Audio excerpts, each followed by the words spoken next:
ടിപ്പുവിൻ്റെ മന്ത്രിസഭയിൽ 15 ബ്രാഹ്മണന്മാരും മന്ത്രിമാരായിട്ടുണ്ടായിരുന്നു. വളരെ നിർണായകമായ പോസ്റ്റുകളിൽ അവരെ നിയമിക്കുകയും ചെയ്തിരുന്നു.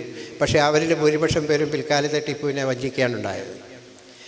കൃഷ്ണറാവു എന്ന് പറയുന്ന മൈസൂർ പ്രസിഡന്റ് ഈ പറഞ്ഞ ശ്രീരംഗം കോട്ട ആക്രമിക്കാനുള്ള സമയവും ശ്രീരംഗം കോട്ടയ്ക്കുള്ള പ്രവേശന കവാടവും എല്ലാം ബ്രിട്ടീഷുകാർക്ക് വേണ്ടി ചെയ്തു കൊടുത്ത കൃഷ്ണറാവു ആയിരുന്നു.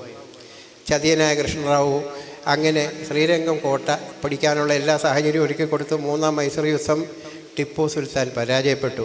രാജ്യത്തിൻ്റെ പകുതി ഭാഗം നഷ്ടപ്പെട്ടു.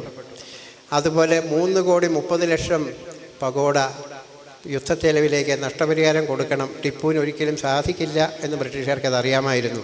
കോൺവാലിസ് പ്രഭു പറഞ്ഞു 3,30,00,000 പഗോഡ നാണയങ്ങൾ ബ്രിട്ടന് നഷ്ടപരിഹാരമായിട്ട് കൊടുക്കണം. അത് കൊടുക്കുന്നത് വരെ ഈ പറഞ്ഞ ടിപ്പുവിൻ്റെ 2 മക്കളെ ജാമ്യമായിട്ട് വേണം. 2 മക്കളെ ജാമ്യത്തടവുകാരായിട്ട് കൊടുത്തു. അന്നും അദ്ദേഹത്തിൻ്റെ മന്ത്രിമാരായിരുന്ന പലരും സേനാനായകന്മാരും പറഞ്ഞു ജാമ്യത്തടവുകാരായിട്ട് ഞങ്ങൾ പോകാൻ സുൽത്താൻ്റെ മക്കളെ അയക്കരുത്.